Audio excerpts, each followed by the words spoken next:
وما یشعرون ایان یبعثون، اللہ تبارک و تعالیٰ ان کی بے بسی پہ بے بسی بیان کیے جا رہے ہیں کہ بھئی دیکھیے کیسے ہیں کہ ان کو یہ بھی پتہ نہیں ہے، وہ خود بھی اس وقت مردہ ہیں، اور مردہ بھی ایسے کہ وہ زندہ بھی نہیں ہے۔ جیسے بعض مرتبہ ہوتا ہے نا کہ انسان مردہ ہے لیکن ان کو ایسا احساس ہو کہ بھئی شاید یہ مردہ ہیں، ہمیں لگ رہا ہے، لیکن وہ حقیقت میں زندہ، اللہ فرماتے ہیں غیر احیا، یعنی یہ بھی نہیں ہے۔ اب اس کے بعد اللہ فرماتے ہیں کہ وما یشعرون ایان یبعثون، ان کو اتنا بھی علم نہیں ہے کہ بھئی یہ کب دوبارہ زندہ کیے جائیں گے، ان کو یہ بھی نہیں پتہ۔ تو اس وجہ سے فرمایا اللہ تبارک و تعالیٰ نے تم ان کو کیسے پکارتے ہو؟ جب یہ سب چیزیں تمہارے سامنے آ گئی تو پھر اللہ تبارک و تعالیٰ جو ہے نا دوبارہ جو ہے اپنی توحید کے دلائل بیان کرنے کے بعد اب تھوڑا سا ان کا انجام، جو توحید کا انکار کرنے والے ہیں ان کا ذکر فرمایا۔ الہکم الہ واحد، سب سے پہلے اللہ نے جو ہے نا دعوت دی، تمہارا خدا ایک ہی خدا ہے، یعنی تمہارا خدا ایک ہی خدا ہے۔ فالذین لا یؤمنون بالآخرۃ قلوبہم منکرۃ وہم مستکبرون، البتہ جو لوگ آخرت پر ایمان نہیں لاتے ان کے دل منکر ہو رہے ہیں اور وہ تکبر کر رہے ہیں۔ اب یہاں پہ دیکھیں کہ اللہ تبارک و تعالیٰ بتاتے ہیں کہ بھئی ساری انسانیت کا معاملہ یہی ہے کہ ان کے لیے اللہ کی ذات جو ہے وہ ایک ہی ہے۔ یہاں پہ کوئی یہ نہیں ہے کہ اس کا یہ خدا اس کا یہ خدا، جس طرح ذات میں شرکت نہیں ہے صفات میں بھی نہیں ہے، یعنی یہ کہیں کہ بھئی اللہ تو ایک ہی ہے لیکن چونکہ اللہ کے پاس ساری صفات نہیں ہے پورے طور پر، اس وجہ سے اللہ نے جو ہے نا اپنی ڈیوٹیز تقسیم کر دی، بھئی تم روزی کا کام تم انجام دو، تم جو ہے نا صحت کا کام تم کرو، یہ اس طرح اللہ تبارک و تعالیٰ کو کسی چیز کی ضرورت نہیں ہے۔ تو یہ الہکم الہ واحد کے ذریعے سے اللہ تبارک و تعالیٰ نے یہ بتا دیا۔ اچھا، اور یہ جو لا یؤمنون بالآخرہ، جو لوگ اتنی واضح دلائل کے باوجود اللہ کی ذات پر اللہ کی صفات پر ایمان نہیں لاتے، ان کے بارے میں اللہ تبارک و تعالیٰ فرماتے ہیں کہ ان کے دل جو ہے نا ناکارہ ہو چکے ہیں، ان کے دل خراب ہو چکے، ناکارہ ہو چکے ہیں، اور جس کے دل ناکارہ ہو چکے ہوں اب اس کو نہ آخرت کی فکر ہوگی اور نہ اس کو کسی اپنے انجام کی فکر ہوگی، اور جس کو اپنے انجام کی فکر نہ ہو وہ آدمی جتنی بھی غفلت کی زندگی گزار لے کم ہے۔ آدمی جو ہے نا فکر مند کب ہوتا ہے؟ جب اس کو انجام سامنے ہو کہ بھئی یہ میرے پاس اتنا ٹائم ہے، اتنے ٹائم کے بعد میرا فلانا ٹیسٹ ہونا ہے، تو اب آدمی اگر اس ٹیسٹ کی فکر کرے گا، اس میں اس کو آگے بڑھنا ہے، اچھے نمبر لانا ہے، تو اس کو ابھی سے جو وقت دیا گیا ہے اس وقت کو استعمال کرے، تب جا کے وہ کام بنے گا۔ تو اللہ تبارک و تعالیٰ نے جو ہے نا یہاں پہ بالکل اسی طرح ہمیں سمجھایا ہے کہ بھئی تم کو یہ مہلت جو دی گئی ہے دنیا کے اندر، یہ اصل تو تمہارے اس انجام کی فکر کرنی ہے جو آنے والا ہے، آنکھیں بند ہونے کے بعد جو زندگی شروع ہونے والی ہے، اصل وہ چیز ہے۔ اگر اس کی فکر نہیں ہوئی تو پھر تم کتنی غفلت کی زندگی گزارو کم ہے۔ تو فرمایا کہ قلوبہم منکرۃ وہم مستکبرون، اور آگے اللہ تبارک و تعالیٰ نے فرمایا ایک بات کہ وہم مستکبرون، کہ یہ تکبر کر رہے ہیں، یہ گھمنڈ میں ہیں۔ اور اگر حقیقت دیکھی جائے اللہ تبارک تعالیٰ فرماتے ہیں کہ یہ جو استکبار کرنے والے ہیں، تکبر کرنے والے ہیں، بنیادی طور پر ہر چیز کے لیے جو ہے نا تکبر جو سبب بنتا ہے۔ انسان جو بڑے بڑے غلطیاں کر بیٹھتا ہے اور بڑی بڑی جو ہے نا حرکتیں انسان کر گزرتا ہے، یہ اسی تکبر کی وجہ سے، جس کو انا کہتے ہیں یا اپنا سیلف پرائیڈ یا جو بھی آپ اس کو نام دیں، تو یہ اسی وجہ سے جو ہے نا یہاں سے یہ ساری چیز شروع ہوتی ہے۔ پہلا گناہ بھی جو ہے نا وہاں سے شروع ہوتا ہے۔ اب شیطان نے جو ہے نا کیا کیا تھا، اسی چکر میں وہ مارا گیا تھا۔ اسی وجہ سے جو ہے آدمی چاہے کتنا ہی قابل ہو، کتنا ہی جو ہے نا وہ اس کے پاس ڈگریاں ہوں اور کتنے اس کے پاس عہدے ہوں، لیکن اگر یہ چیز اس کے اندر آ جائے تو یہ چیز جو ہے نا انسان کو ختم کر کے رکھ دیتی ہے۔ اور تکبر ایک ایسی چیز ہے کہ اللہ تبارک و تعالیٰ کو یہ ذرا برابر بھی پسند نہیں ہے۔ کیوں؟ اللہ فرماتے ہیں الکبریاء ردائی، کہ یہ تکبر جو ہے یعنی بڑائی جو ہے وہ میری چادر ہے۔ اللہ فرماتے ہیں میری چادر ہے، اور جو کوئی مجھ سے میری چادر چھیننا چاہے گا میں اس کو نہیں چھوڑوں گا۔ آپ اندازہ لگائیے، اللہ فرماتے ہیں کہ یہ میری چیز ہے، یعنی تکبر اگر کسی کو زیب دیتا ہے، کسی کو اگر وہ سمجھیے کہ اس کے لائق ہے، تو وہ صرف اللہ کی ذات ہے۔ ہر چیز اللہ کی، ہر چیز اللہ نے بنائی، اگر تکبر کسی کو لائق ہے تو وہ صرف اللہ کی ذات ہے۔ اللہ فرماتے ہیں کہ جو کوئی مجھ سے چھیننے کی کوشش کرے گا پھر میں اس کو ذلیل کروں گا۔ تو اسی وجہ سے آپ دیکھیں گے کہ بھائی تکبر کے ساتھ آپ یعنی مسلمان بھی ہیں، سب کچھ ہے، اسلام ہے آپ کے پاس، سب کچھ ہے، مگر تکبر جہاں آ جائے گا پھر اللہ تبارک و تعالیٰ مزہ چکاتے ہیں۔ اور کافروں کو بھی آپ دیکھیں گے کہ اگر وہ ہمبل ہیں اور یہ ہیں تو اللہ تبارک و تعالیٰ ان کو اس کا بدلہ دیتے ہیں۔ تکبر اب اس کا تعلق اس سے نہیں ہے کہ اب یہ مسلمان ہے نہیں ہے، ایمان والا ہے یہ ایمان والا نہیں ہے، یعنی ٹھیک ہے بالآخر انشاءاللہ اس کو جنت میں اللہ تبارک و تعالیٰ پہنچا دیں گے، وہ اپنی جگہ، لیکن یہ کہ اللہ تبارک و تعالیٰ تکبر کا مزہ چکاتے ہیں۔ تکبر بڑی خطرناک چیز ہے، اللہ کو بالکل بھی پسند نہیں ہے۔ اسی وجہ سے اللہ نے کیا فرمایا کہ ذرا برابر بھی، رائے کے دانے کے برابر بھی اگر تکبر ہوگا تو یہ جنت میں داخل نہیں ہو سکتا۔ اندازہ لگائیے۔ اب پھر سوال پیدا ہوتا ہے کہ ہم تو دیکھتے ہیں دنیا کے اندر اتنے ایمان والے ہیں کہ جن کے دلوں میں جو ہے نا یہ تکبر ہوتا ہے، جس کی وجہ سے بہت سی ایسی چیزیں ہو جاتی ہیں، بہت سے جھگڑے ہو جاتے ہیں، بہت سے جو ہے نا چیزیں سامنے آ جاتی ہیں، اور یہ سب تکبر کی وجہ سے۔ اور تکبر ایک ایسی چیز ہے کہ اللہ تبارک و تعالیٰ نے اس کا بھی ایک مقام رکھا ہے، اس کی بھی ایک جگہ رکھی ہے۔ تکبر ایسا نہیں ہے کہ بالکل بھی آپ کو اس کی اجازت نہیں ہے، نہیں، تکبر کی بھی اپنی ایک جگہ ہے۔ تکبر سے مراد یعنی یہ وہ تکبر نہیں، تکبر یہ ہوتا ہے کہ انسان کے اندر جو ہے نا اپنا سیلف پرائڈ، اس کی وجہ سے آدمی جو ہے نا اپنی ڈگنیٹی کو پروٹیکٹ کرتا ہے، اور اپنی جو ہے نا پراپرٹی وغیرہ جو آپ کی جو چیزیں ہیں اس کی جو حفاظت کرتا ہے وہ اسی بنیاد پہ کرتا ہے آدمی۔ یہی صفت ہے، وہ کوالٹی ہے جس کی وجہ سے اللہ نے جو ہے نا انسان کے اندر یہ خوبی رکھی ہے، اسی کی وجہ سے وہ کرتا ہے کہ بھائی یہ میرا مال ہے اور یہ میری چیز ہے، اس کی اجازت ہے۔ آپ دیکھیں یہ جو ہے نا اب یہاں پہ جو تکبر ہو رہا ہے وہ کون سا تکبر؟ کا مطلب ہے کہ حق کا انکار کرنا اور دوسرے کو اپنے سے کمتر سمجھنا۔ اب آپ دیکھیں وہ ہے تو وہ بھی تکبر ایک لیول کا، اور یہ ایک تکبر ہے۔ تو اس تکبر سے منع کیا جا رہا ہے کہ جس میں آپ حق بات کا انکار کریں اور دوسرے کو جو ہے اپنے سے کمتر سمجھیں، یہ ہے وہ تکبر۔ تو اللہ تبارک تعالیٰ فرماتے ہیں کہ وہم مستکبرون، اصل بیماری ان کی یہی تھی۔ اسی وجہ سے نا یہ ایسی بیماری ہے کہ انسان کو حق بہت سی مرتبہ سمجھ میں آ جاتا ہے، اس کے باوجود اپنے پرائڈ کی وجہ سے اس کو قبول نہیں کر سکتا۔ یہ اب چاہے تو آپ اس پہ ایسے موقع پر وہ دوبارہ اس کو یاد کر لیں، تازہ کر لیں۔ ابو جہل سے جو ہے نا کسی نے جب پوچھا تھا کہ بھئی کیا تم کیا سمجھتے ہو کہ بھئی محمد نعوذ باللہ کے جھوٹ بول رہے ہیں، کہ غلط ہے ان کا پیغام جو دے رہے ہیں یہ پیغام؟ تو اس نے قسم کھا کے کہا تھا ایسی بات نہیں ہے، ہم ان کو جھوٹا نہیں سمجھتے، ان کی بات بالکل درست ہے، لیکن ہم کیسے ان کی بات کو قبول کر لیں کہ یہاں آ کے ان کے جو قریشی اور وہ جو آپس میں جو خاندانی جو جھگڑے تھے کہ بھئی ان کا خاندان یا ان کا قبیلہ یہ کام کرتا ہے، ہم یہ کام کرتے ہیں، ہم یہ کرتے ہیں تو وہ یہ کرتے ہیں، اس طریقے سے مقابلہ بازی ان کے اندر ہوتی تھی۔ اب آخر میں اس نے یہ کہا کہ بھئی اب ان کے پاس رسول آ گئے ہیں، اب رسول ہمارے پاس کہاں سے لائیں گے ہم؟ تو اس کا مطلب یہ ہے کہ ہمارا قبیلہ پیچھے رہ جائے گا، اگر ہم ان کی بات مان لیتے ہیں تو ہمارا قبیلہ پیچھے رہ جائے گا۔ آپ دیکھیں کہ وہی تکبر ہے جو چھوٹی سی چیز ہے کہاں سے کہاں انسان کو پہنچا دیتی ہے۔ اللہ تبارک تعالیٰ فرماتے ہیں کہ لا جرم ان اللہ یعلم ما یسرون وما یعلنون، اللہ ضرور جانتا ہے کہ اس کو بھی کہ جو کچھ وہ چھپاتے ہیں، اور وما یعلنون، اور اس کو بھی جو کچھ وہ جانتے ہیں ظاہر کرتے ہیں۔ انہ لا یحب المستکبرین، بے شک وہ تکبر کرنے والوں کو پسند نہیں کرتا۔ یا اللہ تبارک و تعالیٰ نے اپنی بات بھی بیان فرما دی، اور اللہ تبارک و تعالیٰ نے فرمایا کہ بھئی یہ بات خود رائی اور خود بینی والی ایسی ہے کہ اللہ تبارک و تعالیٰ فرماتے ہیں کہ اللہ کو یہ کسی صورت پسند نہیں ہے تکبر کرنا۔ وَإِذَا قِيلَ لَهُمْ مَاذَا أَنزَلَ رَبُّكُمْ قَالُوا أَسَاطِيرُ الْأَوَّلِينَ، اور اللہ تبارک و تعالیٰ فرماتے ہیں کہ جب ان سے یہ پوچھا جاتا ہے کہ تمہارے پروردگار نے کیا نازل کیا، قالوا اساطیر الاولین، تو کہتے ہیں کہ بھئی وہی پچھلے لوگوں کے بے سند قصے کہانیاں، کیونکہ یہ دو گروہ بیان کیے جا رہے ہیں۔ جب اللہ کے رسول صلی اللہ علیہ وسلم کو بھیجا گیا، اور آپ کو جیسے معلوم ہو چکا ہے کہ یہ مکی صورت ہے، آخر یعنی سال 1.5 سال پہلے نازل ہوئی تھی ہجرت سے، تو اس موقع پر جب ان سے یہ پوچھا جاتا تھا کہ بھئی یہ اللہ تبارک و تعالیٰ نے کیا نازل کیا، تو یہ لوگ کیا کہتے تھے؟ یہ کہا کرتے تھے کہ بھئی یہ تو کچھ ایسے ہی پرانے قصے لگتے ہیں کچھ، اور اس میں کیونکہ جب آپ نے دیکھا مکی صورتوں میں یہ چیزیں زیادہ ہیں، نوح علیہ السلام کا قصہ، ہود علیہ السلام کا، لوط علیہ السلام کا، یہ موسیٰ علیہ السلام کا، یہ قصے جو آئے ہیں زیادہ یہ اس میں آئے ہیں۔ تو ان قصوں کی وجہ سے ان کو یہ لگتا تھا کہ ایسی پرانے قصے کہانیاں ہیں، اور اسی وجہ سے جو ہے نا یہ روایت میں یہ بات بھی آتی ہے کہ جب اللہ کے رسول صلی اللہ علیہ وسلم قرآن سناتے تو ان میں کا ایک کافر وہ ایک ہوتا تھا کہ وہ جو ہے پرانے قصے سناتا تھا، بلکہ وہ لوگ لے آئے تھے وہاں سے پرانے قصوں کی کہانیاں لے آئے تھے، اور کتابیں لے آئے تھے، کتابیں لا کے وہ کہتے کہ بھائی دیکھو ہم سناتے ہیں، ذرا اس سے اچھی کہانی ہم سناتے ہیں، اس سے اچھی اسٹوری ہم سناتے ہیں، وہ کیا سنا رہے ہیں۔ اس طریقے سے باضابطہ جو ہے نا وہ محفل لگتی تھی۔ تو اللہ تبارک و تعالیٰ فرماتے ہیں کہ ان لوگوں نے کیا کیا، قالوا ماذا انزل ربکم قالوا اساطیر الاولین، کیونکہ لوگوں کو اگر آپ پہلے ہی یہ بات بتا دیں، نہیں وہ تو ایسی چیزیں ہیں تاکہ جو ہے نا لوگوں کی اس طرف توجہ بالکل نہ ہو۔ اور فرمایا کہ لیحملوا اوزارهم کاملۃ یوم القیامہ ومن اوزار الذین یضلونهم بغیر علم الا ساء ما یزرون، نتیجہ یہ ہے کہ قیامت کے دن یہ اپنے گناہوں کا بھی پورا بوجھ اٹھائیں گے، اور ان لوگوں کے بھی گناہوں کا بوجھ اٹھائیں گے کہ جنہیں یہ بغیر علم سے کام لیے گمراہ کر رہے ہیں۔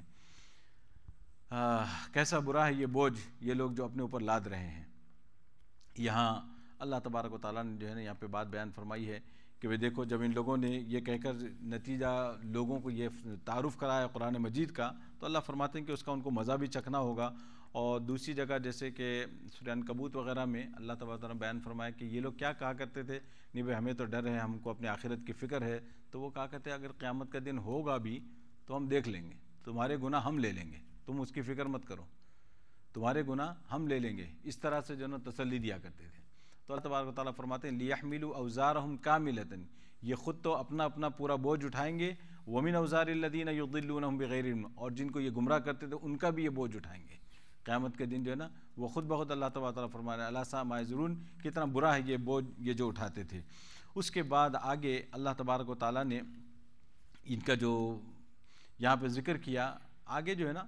اللہ تبارک و تعالیٰ نے ان کی جو ایک وہ بتائی ہے، تھوڑا سا ان کا انجام بتایا۔ یہاں پہ تو ان کی حرکتیں ذکر کی اور آگے جو ہے نا ان کا انجام بتایا۔ فرمایا قد مکر الذین من قبلہم فأتی اللہ بنیانہم من القواعد، کہ بڑی بڑی چالیں وہ لوگ چلے جو ان کے پہلے تھے، سو اللہ تبارک و تعالیٰ نے ان کی ساری عمارت جڑ بنیاد سے اکھیڑ دی، پھر ان کے اوپر سے ان پر چھت آ پڑی اور ان پر عذاب اس طرف سے آیا جدھر سے ان کو خیال بھی نہ تھا۔ اب یہاں دیکھیں کہ اللہ تبارک و تعالیٰ نے کیا کیا، یہ جو واقعات گزرے ہیں ان واقعات کو اللہ تبارک و تعالیٰ نے ایک تمثیلی انداز میں بیان فرمایا ہے۔ ایک مثال جیسے ہوتی ہے نا، کوئی مثال دی جا رہی ہو، مثال دے کر اللہ تبارک و تعالیٰ نے ان کو بیان فرمایا۔ فرمایا کہ قد مکر الذین من قبلہم، اس سے پہلے جو لوگ تھے انہوں نے بھی بڑی بڑی چالیں چلی، کس بات کے لیے کہ اللہ کا کلام، اللہ کا پیغام، اللہ کا جو حکم ہے اس کو دبا دیا جائے، وہ کسی طرح آگے نہ بڑھے۔ اب آپ آدم علیہ السلام کے بعد سے جتنے پیغمبر آئے ہیں ان کی اگر آپ ہسٹری پڑھیں، ان کی سیرت پڑھیں تو ان کو اندازہ ہوگا کہ بھئی کیسی کیسی قوموں نے، یعنی اپنی اپنی قوموں نے کیسے کیسی تکلیفیں پہنچائی انبیاء علیہ السلام کو، اور ان کو کتنی تکلیفیں برداشت کرنی پڑی اس راہ میں۔ اور یہ سب اس بات کے جو ہے نا غمازی کرتی ہیں اور یہ سب یہ بتاتی ہیں کہ کس طریقے سے ان لوگوں نے ان کو ستایا۔ تو اللہ فرماتے ہیں کہ ان لوگوں نے بھی بڑے بڑے منصوبے بنائے تھے۔ اگر آپ پڑھ کے دیکھیں تو معلوم ہوتا ہے کہ بھئی انبیاء کو قتل کرنے کے لیے ان لوگوں نے بڑے بڑے منصوبے بنائے، بڑے بڑے چالیں چلے، اور کس کس طریقے سے ان لوگوں نے حرکتیں کی۔ اللہ فرماتے ہیں فأتی اللہ بنیانہم من القواعد، اور اس کے بعد اللہ نے جو ہے نا ایک مثال دی، فرمایا کہ ایسے ہی ہے جیسے کہ کوئی بہت بڑے گھر کے اندر ہو، آدمی قلعے کے طور پر اپنے گھر بنا لے اور یوں سمجھے کہ بھئی باہر کی کوئی مصیبت مجھ پہ نہ آئے، باہر جو ہے نا کوئی مسئلہ ہو، کوئی ایسی پریشانی ہو، تو فرمایا کہ وہ گھر کے اندر بیٹھا ہوا ہے، کوئی اس کو مصیبت پریشانی کی کوئی فکر نہیں ہے، اس کے گھر کے اندر ساری چیزیں اس کے پاس موجود ہیں۔ تو اللہ تبارک و تعالیٰ کیا فرماتے ہیں فخر علیہم السقف من فوقہم، اللہ تبارک و تعالیٰ نے عذاب کی وہ شکل بیان کی، فرمایا کہ اللہ تبارک و تعالیٰ نے جس کو وہ اپنی پناہ گاہ سمجھ رہے تھے، اللہ فرماتے ہیں وہی چھت ان کے اوپر آ پڑی، یعنی جس محل کے نیچے آپ بیٹھے ہوئے ہیں اور یہ سمجھ رہے ہیں کہ ہم محفوظ ہیں، اللہ فرماتے ہیں وہی چھت ہم نے ان کے اوپر ڈال دی۔ اب جب چھت اوپر آ گئی تو یہ نیچے دب گئے۔ فخر علیہم السقف من فوقہم واتاہم العذاب من حیث لا یشعرون، اور اللہ فرماتے ہیں ان کے پاس عذاب ایسی جگہ سے آیا جن کا ان کو گمان بھی نہیں تھا۔ یہ بہت خطرناک ہوتا ہے انسان کے لیے کہ اگر کہیں سے آپ کو اندیشہ ہو کہ بھئی یہاں سے جو ہے نا پریشانی آ سکتی ہے، یہاں سے مصیبت آ سکتی ہے، تو آدمی اس کے لیے مینٹلی کم از کم پریپیئرڈ ہو سکتا ہے کہ بھئی ٹھیک ہے اگر آپ فزیکلی کچھ نہ کر سکیں لیکن مینٹلی آدمی پریپیئر ہو، تب بھی جو ہے نا تھوڑا سا اس میں کمی آ جاتی ہے۔ لیکن یہاں فرماتے ہیں کہ آپ آرام سے بیٹھے ہیں اور آپ یہ سمجھ رہے ہیں کہ یہ میری پناہ گاہ ہے، یہ میری حفاظت گاہ ہے، میں اس میں محفوظ رہوں گا۔ اللہ فرماتے ہیں کہ اسی کو ہم نے جو ہے نا ان کے لیے مقتل بنا دیا، ان کو قتل کی جگہ بنا دی، ان کو عذاب کی جگہ بنا دی۔ وَأَتَاهُمُ الْعَذَابُ مِنْ حَيْثُ لَا يَشْعُرُونَ، اور جو اللہ تبارک و تعالیٰ فرماتے ہیں کہ ایسی جگہ سے ان کے پر عذاب آیا کہ جن کا ان کو گمان بھی نہیں تھا۔ اب پھر آپ دیکھیں تو آپ کو معلوم ہوگا وہاں پہ سورہ سبا میں اللہ تبارک و تعالیٰ نے وہ قوم سبا کا جو ذکر فرمایا کہ جب باغات وغیرہ اللہ نے ان کو خوب نوازے تھے، اور ڈیم وغیرہ بھی تھا جس کی وجہ سے جو ہے خوب جو پانی وغیرہ خوب ملتا تھا ان کے باغوں کو، اور اسی کے اوپر ان کی معیشت چلتی تھی اور بالکل بڑے آرام سے رہتے تھے۔ ان لوگوں نے جہاں اللہ کی نافرمانی کی، اللہ کی نعمتوں کو ٹھکرایا، تو اللہ تبارک و تعالیٰ نے کیا کیا کہ وہ چوہوں کو اور جو اس طرح کے جو جانور تھے ان کو لگا دیا، اور وہ جو ہے نا انہوں نے ڈیم کو جو ہے نا ختم تھوڑا تھوڑا سا سوراخ کرنا شروع کر دیا، پھر وہ ڈیم کے سوراخ اتنا بڑا ہو گیا کہ پانی نکل آیا، اور اسی پانی سے جو ہے نا پورا وہ جو بستی تھی وہ بہہ گئی۔ اندازہ لگائیے جس پہ ان کو ناز تھا کہ یہی ہماری سب کچھ ہے، اللہ تبارک تعالیٰ نے اسی طریقے سے، اور اللہ تبارک و تعالیٰ یہ کر کے دکھاتے ہیں، جس پر گھمنڈ ہوتا ہے اسی سے اللہ تبارک تعالیٰ اس کو تباہ کرتے ہیں۔ آج ہم دیکھتے ہیں کہ بھئی ہم جو ٹیکنالوجی میں کتنی بہت دور انسان نکل گیا، لیکن وہ وقت وہ بھی آ گیا کہ ٹیکنالوجی اتنی ہو گئی ہے کہ اب آپ کے کنٹرول سے باہر ہے۔ بہت سی چیزیں انسان چاہتا ہے کہ اس کو اپنے کنٹرول ہی میں رکھے، لیکن بہت سی چیزیں ایسی جو ان کی کنٹرول سے نکل گئی. یہ ایسے ہی ہوتا ہے کہ اللہ تبارک و تعالیٰ کا ایک نظام ہے، یہ اللہ تبارک و تعالیٰ کی سنت ہے. آج ان ٹیکنالوجی کی بات ہے، آگے چل کے اور کچھ ہوگا. تو یہ جو ہے اللہ کا اپنا ایک نظام ہے. تو فرمایا کہ وَآتَاهُمُ الْعَذَابُ مِنْ حَيْثُ لَا يَشْعُرُونَ، یہ تو ہو گیا. پھر اس کے بعد فرمایا کہ ثُمَّ يَوْمَ الْقِيَامَةِ يُخْزِيهِمْ، اور اللہ تبارک و تعالیٰ فرماتے ہیں پھر قیامت کے دن اللہ تبارک و تعالیٰ انہیں رسوا کریں گے. وَيَقُولُ أَيْنَ شُرَكَائِيَ الَّذِينَ كُنْتُمْ تُشَاقُّونَ فِيهِمْ، اور اللہ تبارک و تعالیٰ کہیں گے کہ میرے وہ شریک کہاں ہیں جن کے باب میں تم لڑا جھگڑا کرتے تھے. یہ اس سے پہلے بھی بات آئی تھی، کیونکہ اللہ تبارک و تعالیٰ نے جو ہے نا یہ کہا کہ یقول این شرکائی، کہ میرے شرکا کہاں ہیں. حالانکہ ہمیں معلوم ہے کہ بھئی اللہ کا کوئی شریک نہیں ہے، لیکن اس کے باوجود اللہ یہ فرما رہے ہیں کہ میرے شرکا کہاں ہیں. تو اسی سے جو ہے نا وہ بات یاد آ گئی آپ کو، اگر ذہن میں ہو تو جو حضرت ابراہیم علیہ السلام نے جو کہا تھا کہ بھئی یہ ستاروں کے بارے میں اور چاند کے بارے میں، پھر اس کے بعد سورج کے بارے میں کہ یہ میرا رب ہے، یہ میرا رب ہے، یہ میرا رب ہے. تو وہاں پہ جو ہے نا اکثر ہم کو شبہ ہوتا ہے کہ بھئی کیسے حضرت ابراہیم علیہ السلام نے یہ بات بیان فرمائی کہ بھئی کیسے تو اب یہاں اگر آپ اس آیت کو دیکھیں، اللہ فرمائیں گے قیامت کے دن وَيَقُولُ أَيْنَ شُرَكَائِي، کہ میرے شرکا کہاں ہیں، میرے جو ہے نا شریک کہاں ہیں، بلاؤ جن کے بارے تم لڑا جھگڑا کرتے تھے. تو اب وہاں سے کیا نکلتا ہے، یعنی اللہ کا کوئی شریک نہیں ہے. اللہ یہ جو ہے نا ان کو اور ذلیل کرنے کے لیے پوچھیں گے کہ تم یہ کہتے تھے نا کہ میرے شریک ہیں، تو بلاؤ ذرا کہاں ہیں وہ لوگ. یہ تو اسی طریقے سے حضرت ابراہیم علیہ السلام نے وہاں پہ جو بات کہی ہے کہ یہ کیا میرا رب ہوتا، تم جو کہتے ہو یہ میرا رب ہے، یا تم کہتے ہو کہ یہ رب ہے. یہ اگر رب ہوتا تو رب کے اندر یہ صفت ہوتی، رب ایسا ہوتا کہ غروب ہو جائے، رب ایسا ہوتا کہ بے نور ہو جائے. وہ جو ہے نا حضرت ابراہیم علیہ السلام نے اس قوم کی بات کو تسلیم کرتے ہوئے اس کو اپنی طرف منسوب کیا، یوں کہتے ہوئے کہ بھئی اچھا اگر تم یوں کہتے ہو تو چلو ٹھیک ہے مان لیتے، اگر یہ ہے تو پھر یہ کیسے. اس طریقے سے حضرت ابراہیم علیہ السلام نے وہ آرگیومنٹ پیش کرنے کے لیے اس طریقے سے وہ بات کی تھی. تو ایسے ہی اللہ تبارک و تعالیٰ نے بھی قرآن میں کئی جگہ پر اس کا ذکر فرمایا، این شرکائی، این شرکائی الذین کنتم تزعمون، اور یہاں پہ کنتم تشاقون فیہم، کہ جن کے بارے میں تم لڑتے تھے. قال الذین اوتوا العلم ان الخزي اليوم والسوء علی الکافرین، علم والے اس وقت بول اٹھیں گے کہ آج پوری رسوائی اور بدبختی جو ہے نا یہ کافروں پر ہے. یعنی اللہ تبارک و تعالیٰ جن کو علم عطا فرماتے ہیں اور جن کو اللہ تبارک و تعالیٰ نے حق کی ہدایت دی ہے، وہ فرمائیں گے کہ بھئی دیکھو اصل مسئلہ یہی ہے کہ آج جو ہے ان کو پوری طور پر اللہ تبارک و تعالیٰ کے سامنے رسوائی ہوگی. وَيَقُولُونَ شُرَكَائِيَ الَّذِينَ كُنتُمْ. اچھا اب یہ جو کافر ہیں، یہ کافر کیسے ہیں؟ فرمایا کہ الَّذِينَ تَتَوَفَّاهُمُ الْمَلَائِكَةُ ظَالِمِي أَنفُسِهِمْ فَأَلْقَوُا السَّلَمَ مَا كُنَّا نَعْمَلُ مِنْ سُوءٍ. آج زیادہ تر خالی ترجمہ ہی ہے، آرام سے جو ہے نا مضامین تو الحمدللہ ہو گئے، ترجمہ ہی ہے زیادہ. الذین تتوفاہم الملائکۃ ظالمی انفسہم فالقوا السلم ما كنا نعمل من سوء بلا ان اللہ علیم بما کنتم تعملون. اللہ تبارک تعالیٰ فرماتے ہیں کہ یہ کافر کیسے ہیں کہ جن کی جانیں فرشتوں نے اس حال میں قبض کی تھیں کہ وہ اپنے اوپر ظلم کر رہے تھے. تب وہ صلح کا پیغام ڈال چلیں گے کہ ہم تو کوئی برائی نہیں کرتے رہے تھے، ضرور کر رہے تھے، بے شک اللہ خوب جانتا ہے اس کو جو تم کر رہے تھے. اب یہاں پہ دیکھیے یہ ایک اللہ تبارک و تعالیٰ نے منظر بیان کیا ہے، اور یہ منظر جو ہے ایک عجیب ہولناک منظر ہے. اب اس منظر کو اگر آپ تفصیلات میں جائیں تو احادیث میں اس کی تفصیل اللہ کے رسول صلی اللہ علیہ وسلم نے بیان فرمائی ہے کہ قیامت کے دن کیا منظر ہوں گے اور کیسے کیسے احوال ہوں گے اور کن کن حالات سے انسان کو گزرنا ہوگا. کیونکہ 50,000 سال کا ایک دن ہے تو وہ ایسا نہیں ہے کہ ایک ہی حالت پہ رہے گا، اس میں حالات چینج ہوتے رہیں گے، اس میں حالات چینج ہوتے رہیں گے، اور وہ سب حالات اللہ کے رسول صلی اللہ علیہ وسلم نے بیان فرمائے. تو اللہ تبارک تعالیٰ فرماتے ہیں کہ الذین تتوفاہم الملائکہ ظالمی انفسہم،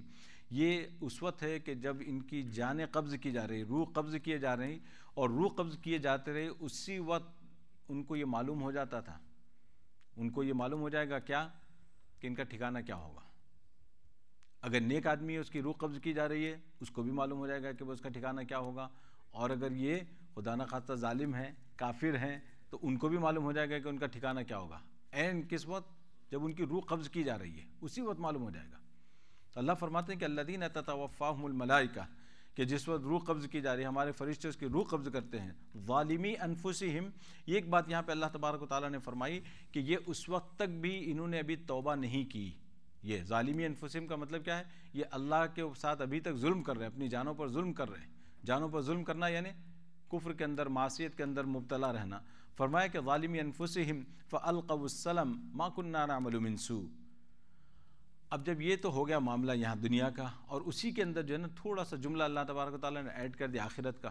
فالقوا السلم ما کننا نعمل من سوء. جب اللہ کے سامنے ان کو حاضر کیا جائے گا، پوچھا جائے گا، سب باتیں ہوں گی کہ بھائی کیا یہ سب کیوں کر کے آئے، کیا ہوا تھا، تو وہ کیا کہیں گے؟ اللہ ان سے کہیں گے کہ تم تو شرک کرتے تھے. تو وہ کہیں گے شرک تو بہت دور کی بات ہے، شرک ہم نے نہیں کیا. اللہ کے سامنے انکار کر دیں گے، شرک کرنا تو بہت دور کی بات ہے. فالقوا السلم. اور کیا کریں گے؟ وہ دیکھیں گے کہ ایسی بات کی جائے جس سے کچھ کام بن سکے اپنا، اور کام بن سکے اس کے لیے کیا کریں گے؟ ما کننا نعمل من سوء. کہتے ہیں کہ ہم تو شرک تو بہت بڑی بات ہے، ہم تو کوئی برا کام بھی نہیں کرتے تھے، ہم تو کوئی برائی بھی نہیں کرتے تھے، ہم تو اتنے نیک اور پارسا تھے کہ ہم نے کوئی غلط کام بھی نہیں کیا. آپ اندازہ لگائیے، کیونکہ یہ جیسے ہوتا ہے نا کہ آپ نے دیکھا ہوگا کہ یہ ہے کام، دنیا کا بھی یہی نظام ہے کہ انسان پہلے جو ہے نا جھٹلاتا ہے، کوشش کرتا ہے کہ شاید کام بن جائے. یہ جو ہے نا آدمی ڈینائی کرتا ہے، پہلے کوشش کرتا ہے کہ جھوٹ بول کے چھوٹ جائے، کسی غلطی میں پکڑا جاتا ہے. سب سے پہلا اس کا ریئیکشن جو ہوتا ہے نا وہ ڈینائل سچویشن آدمی کی جو ہوتی ہے، وہ جو اس کے 2-3 اسٹیجز جو ہیں اس میں ڈینائل میں آ جاتا ہے. وہ کہتا ہے کہ بھئی آج جو ہے نا اگر جھوٹ بول دوں تو چھوٹ جاؤں گا. جی اسپیڈنگ ٹکٹ کا یہی ہوتا تھا کہ آپ کو جب ٹکٹ ملتا ہے تو سب سے پہلے کیا پوچھتا ہے بیچارہ؟ واٹ اسپیڈ یو ڈرائیونگ سر پوچھتے. آپ کو معلوم ہوگا کہ آپ کس اسپیڈ پہ تھے، مگر وہ اگر پوری نہیں تو نہیں کچھ ریڈیوس کر لیں گے ہم. اگر آپ 80 پہ جا رہے ہیں تو مے بی 75 ایک کوشش ہوگی کہ بھائی وہ بیچارہ جو ہے نا شاید چھوڑ دے یوں کر کے. وہ پھر آپ کو پروف دیتا ہے کہ بھائی نہیں آپ تو اتنی پہ جا رہے تھے. تو وہ ارے نوٹس جو بھی ہے آپ اپنا جو بھی عذر پیش کرتے ہیں، مطلب یہ کہ پہلے تو ڈینائی کریں گے، پھر اپنا عذر پیش کریں گے، پھر کام نہیں بنا تو بھی ٹھیک ہے بھائی اب تو بھگتنا ہے. تو یہ بھی جو ہے نا اللہ کے سامنے ایسے ہی ہوگا منظر. وہاں جائیں گے تو پہلے تو وہ، کیونکہ ایک بات یاد رکھیں کہ قرآن مجید میں دوسرے مقامات پر یہ چیز ہمیں ملتی ہے کہ وہاں اللہ کے سامنے وہ صاحب بتا بھی دیں گے، اگل دیں گے. اور یہاں اللہ تعالیٰ فرمائے کہ وہ اتنا ڈینائی کریں گے کہ بھائی شرک تو شرک، ہم تو یہ بھی نہیں کرتے تھے، یعنی ہم نے کوئی غلط کام بھی نہیں کیا. یہ کیوں کہ یہ پہلا اسٹیج ہے. بالکل وہ یہ سمجھیں گے کہ شاید جھوٹ کی وجہ سے ہم چھوٹ جائیں گے.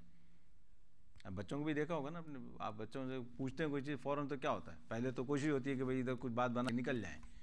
یہ ہر ایک کے ساتھ ہوتا ہے، فطرت ہے انسان کی. اب اللہ تبارک تعالیٰ فرمائیں گے اچھا ایسی بات نہیں ہے. تو اللہ تبارک و تعالیٰ جب وہ پورا نظام چلائیں گے ان کے سامنے کہ بھائی دیکھو تم نے یہ کیا تھا، یہ کیا تھا، پوری ان کی مووی ان کے سامنے آ جائے گی. زمین کی گواہی، ان کے ہاتھ پیر کی گواہی، پھر ان کے ہر چیز کی جو ہے نا کتاب نامہ ان کا سامنے آ جائے گا. تب جا کے جو ہے نا وہ کہیں گے کہ بھائی اب تو کوئی چوائس ہی نہیں ہے. اس وقت یہ اقرار ہو رہا ہوگا. تو جب یہ اللہ کے سامنے، جب وہاں پہ وہ جو چیزیں بیان کی گئی وہ ہیں، اور یہاں پہ جو اقرار ہے یہ بالکل پہلا ہے کہ ہم نے کچھ بھی نہیں کیا. لیکن اس کے بعد اللہ تبارک و تعالیٰ اس کو ثابت کریں گے، تب جا کے وہ اقرار کریں گے ہاں یہ ہم نے کیا، یہ ایسا ہوا تھا، ایسا ہوا تھا. بس تو اللہ تبارک و تعالیٰ فرماتے ہیں کہ ما کننا نعمل من سوء بلا ان اللہ علیم بما کنتم تعملون. ہرگز ایسا نہیں ہے، کیوں نہیں، ضرور تم کرتے رہے تھے. ان اللہ علیم بما کنتم تعملون. اللہ تبارک و تعالیٰ ہر چیز سے واقف ہیں جس کو تم کرتے تھے. اور ایک بات دیکھیں کہ اللہ تبارک و تعالیٰ کا ایک نظام کیسا ہے کہ اللہ تبارک و تعالیٰ چاہتے ہیں کہ بندہ اللہ کی صفات سے پوری طرح واقف ہو. اور اس میں جو بڑی صفت اللہ کی ہے وہ صفت علم. صفت علم اللہ کی جو ہے نا کہ اللہ تبارک و تعالیٰ ہماری ہر حرکت سے واقف ہیں، ہر کیفیت سے واقف ہیں، ہمارے خیالات سے بھی واقف ہیں. ہمارے ذہن میں کیا چیز گھوم رہی ہے بازو والے کو نہیں پتہ ہوگا، باپ کیا سوچ رہا ہے بیٹے کو نہیں معلوم، بیٹا کیا سوچ رہا ہے باپ کو نہیں معلوم. ایک بستر پہ میاں بیوی لیٹے ہوں گے، وہ کیا سوچ رہے ہیں اس کو نہیں معلوم، یہ کیا سوچ رہا ہے نہیں معلوم. لیکن اللہ کو ان سب کا علم ہے. یہ اگر صفت علم کا جو ہے نا پوری طرح احساس ہو جائے، اس لیے بار بار آپ دیکھیں گے کہ اللہ تبارک و تعالیٰ اس کو ریمائنڈ کراتے ہیں ان اللہ علیم بما کنتم تعملون. اللہ جانتے ہیں تم کو کرتے ہو، چاہے تم چھپ کے کر لو، جتنا چاہے چھپ کے کر لو، جتنے چاہے دروازے بند کر لو، جتنا چاہے اندھیرا کر لو، اللہ کے لیے کوئی چیز نہیں ہے. یہ صفت علم عجیب ہے اللہ تعالیٰ کی. اگر اس کو انسان مستحضر رکھے، اپنے سامنے رکھے، تو بہت سی خرابیوں سے انسان بچ سکتا ہے. ٹھیک ہے غفلت تو انسان کے اوپر طاری ہوتی ہے، لیکن جیسے اللہ کی صفت علم کا اس کو تصور ہو جائے تو پھر لرز جاتا ہے انسان غلطی کرنے کے بعد. تو اللہ تبارک تعالیٰ اس لیے فرماتے ہیں، یاد دلاتے ہیں ان اللہ علیم بما کنتم تعملون. اللہ تبارک و تعالیٰ فرماتے ہیں فادخلوا ابواب جہنم خالدین فیہا. تو اب جہنم کے دروازوں میں داخل ہو جاؤ اور اس میں ہمیشہ رہنے والے ہو. فلبئس مثوى المتکبرین. اور کیسا برا ٹھکانہ ہے تکبر کرنے والوں کا. اللہ تبارک و تعالیٰ فرماتے ہیں کہ دیکھو تم نے تو بہت بڑی تکبر کی جو ہے حرکتیں کی تھی اور بڑے بڑے چال چلے تھے اور بڑی بڑی حرکتیں کی اور ہمارے احکام کا تم نے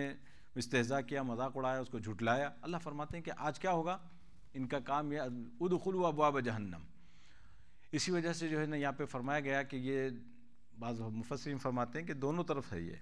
کہ ان کو جیسے ان کی روح قبض کی جاتی ہے ان کو جو ہے نا جہنم کی طرف ڈھکیل دیا جاتا ہے. اور مفسرین دوسرے حضرات فرماتے ہیں کہ یہ کب کہا جائے گا، قیامت کے دن جب سارا کچھ ہو جائے گا اس کا کہا جائے گا ان کو جہنم میں ڈھکل دو، اور جہنم میں بھی کیسا ہوگا، خالدین فیہا، ہمیشہ رہنا ہوگا. اس کے بعد اللہ تبارک و تعالیٰ فرماتے ہیں وقیل للذین اتقوا ماذا انزل ربکم. اب آپ دیکھیں کہ یہاں تک قرآن نے کیا کیا کہ جو حق کا انکار کرنے والے تھے، جو تکبر کرنے والے تھے، ان کا ذکر کیا. اور اب آگے اللہ تبارک و تعالیٰ کس کا ذکر فرماتے ہیں کہ جنہوں نے حق کو قبول کیا اور حق کو قبول کرنے کے بعد اس کے مطابق اپنی زندگی گزاری. کیونکہ اب اس کا حق کے مطابق اپنی زندگی گزارنے میں سب سے بڑی چیز جو ہوتی ہے وہ کیا ہوتی ہے، اپنی خواہشات کو کنٹرول کرنا، اپنے نفس کو کنٹرول کرنا. بہت سی چیزیں ایسی ہیں کہ جن کا آپ کے بارے میں کہا جائے گا کہ بھئی آپ یہ نہیں کر سکتے، یہ نہیں کر سکتے، یہ نہیں کر سکتے، تو اب ایک عجیب سا انسان کو فیل ہوتا ہے کہ بھئی دنیا جو نہیں فالو کر رہی وہ تو مزے میں ہے، اب ہم جو ہے نا اس کو فالو کر رہے ہیں پریشان ہیں. اور کبھی آپ کو دیکھیں گے آپ یہ تانے بھی آپ کو اس طرح کے ملتے ہیں کہ بھئی یہ کیا تم جو ہے نا یہ سب اپنے اوپر پابندیاں ڈالے جا رہے ہو، اپنے اوپر یہ چیز یہ حرام، یہ حرام، یہ چیز حرام، یہ چیز غلط، اور یہ سب تم اپنی پابندیاں ڈالے جا رہے ہو، اس کا کیا کچھ نہیں ہے، یہ سب ایسے ہی چلتا ہے. دیکھو وہ بھی مزے میں، یہ بھی مزے میں، وہ تھوڑی کوئی فالو کر رہا ہے. اللہ تبارک و تعالیٰ کیا کرتے ہیں، ایسے وقت موازنہ کرتے ہیں، دونوں پکچر پیش کرتے ہیں سامنے. یہ جو باطل والوں کی تھی کہ جنہوں نے اللہ کا حکم نہیں مانا، اپنے نفس کی پیروی کی، اپنی خواہشات کو فالو کیا، ایک ہی ان کی پکچر تھی کہ یہ جا کے وہاں کیا ہوگا. اب اس کے بعد اللہ تبارک و تعالیٰ ان کی بھی پکچر پیش فرماتے ہیں کہ جنہوں نے دنیا کے اندر اپنی نفس کو دبایا، اپنی خواہشات کو دبایا، اللہ کے احکام کو پورا کیا، نبی پاک علیہ الصلوۃ والسلام کی سنتوں پر عمل کیا، ان کو کچھ ملے گا کہ نہیں ملے گا، یا ان کے لیے کیا ہے آخر، یہ بھی تو معلوم ہونا چاہیے نا. ورنہ اگر یہی معلوم صرف یہی بتایا جائے، اس لیے آپ دیکھیں گے قرآن کا مزاج ہے یہ عجیب اللہ کی جو ہے نا سنت ہے کہ جب بھی جو ہے نا جہنمیوں کا تذکر آئے گا اس کے ساتھ جنتیوں کا، جب بھی جنتیوں کا تذکر آئے گا اس کے ساتھ جہنمیوں کا بھی آئے گا، تاکہ موازنہ پوری طرح ہو جائے اور لوگوں کو جو ہے نا اچھی طرح واضح ہو جائے بات. ایک اس میں بڑی عجیب بات جو ہے نا بعض مفسرین بیان فرماتے ہیں کہ اللہ تبارک تعالیٰ یہ پکچر کیوں پیش کرتے ہیں، جب بھی ہو دونوں کی پکچر آتی ہے. کہیں جو ہے ایسا ہوتا ہے کہ ایک کی پکچر بڑی لمبی آئے گی اور دوسری کی جو ہے نا ایک دو آیتوں میں اللہ تبارک تعالیٰ اس کو سمیٹ دیں گے. اور کبھی ایسا ہوگا کہ جنتیوں کی بڑی تفصیلی، جہنمیوں کی جو ہے نا ایک دو آیتوں کے اندر بات ختم. وہ ڈیپینڈ کرتا ہے کہ کس سچویشن میں بات ہو رہی ہے، اس لحاظ سے اللہ تبارک و تعالیٰ اس پہ انفسائز کرتے ہیں. اچھا یہاں جو بات ہو رہی ہے کہ میں جو بتانا چاہ رہا تھا کہ وہ جیسے ہوتا ہے نا کہ حق و باطل کی پکچر کیوں ایک ساتھ پیش کی جاتی ہے، اس کی وجوہات میں ایک بڑی وجہ یہ بھی ہے کہ آپ نے دیکھا ہوگا ایک عربی کی کہاوت ہے تعرف الاشیاء بازدادها، چیزیں جو ہے نا اپنی ضد کی وجہ سے، اپنی اپوزٹ کی وجہ سے پہچانی جاتی ہیں. یعنی مطلب یہ ہے کہ اگر دن ہے اس وقت تو دن کا آپ کو دن ہونا کب معلوم ہوگا، جبکہ اس کے مقابلے میں رات آئے، رات ہوگی تو آپ کو پتہ چلے گا کہ دن بھی آتا ہے. اگر آپ ہمیشہ ہی نعمتوں میں ہوں تو آپ کو کیا معلوم تکلیف کیا چیز ہے. آپ کو نعمت کی قدر اسی وقت پوری طرح ہوگی جب آپ کبھی تکلیف بھی آپ پر آئے.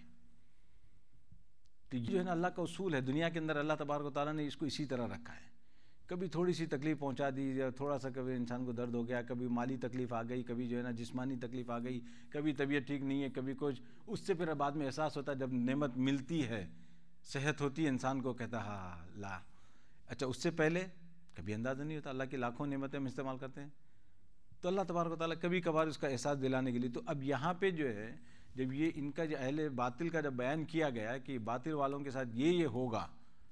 تو فوراً آپ کے ذہن میں سوال آ گیا بھئی ان کا کیا ہوگا پھر. تو اللہ تبارک و تعالیٰ ان کی بھی پکچر پیش کرتے ہیں کہ یہ تو یہ جو اثر. ہاں تو میں یہاں پہ جو بات بتانا چاہ رہا تھا وہ یہ تھی کہ کبھی ایسا ہوتا ہے کہ کسی معاشرے کے اندر یا کسی سوسائٹی کے اندر برائیاں پھیل جائیں اور وہاں پہ جو ہے نا کوئی اچھائی ہو ہی نہیں، سبھی برائیاں ہوں. اب برائیاں اور اتنی برائیاں ہو گئی اور برائی ایسی ہو گئی کہ سبھی اس کے اندر اگر مبتلا ہو جائیں، اور اگر کبھی کسی کو احساس ہو کہ بھئی یہ کام غلط ہو رہا ہے تو اس کے لیے کوئی نمونہ نہیں ہوتا ہے سامنے کہ بھئی جس کو دیکھ کر وہ اپنی اصلاح کر سکے، جس کو دیکھ کر وہ اپنے آپ کو سیدھا کر سکے. تو اللہ تبارک و تعالیٰ کیا کرتے ہیں قرآن میں جہاں یہ بیان کر دیا فوراً اس کو بھی بیان کر دیا کہ بھئی دیکھو اچھا اگر تمہیں تمہاری سوسائٹی میں وہ چیز نہیں ملتی تو قرآن میں تو دیکھ لو اہل حق کیسے ہوتے ہیں، ان کی کیا صفات ہوتی ہیں، ان کے ساتھ اللہ تبارک و تعالیٰ کیا معاملہ کریں گے، اس کو دیکھ لو اور اس کو دیکھ کر اپنی زندگی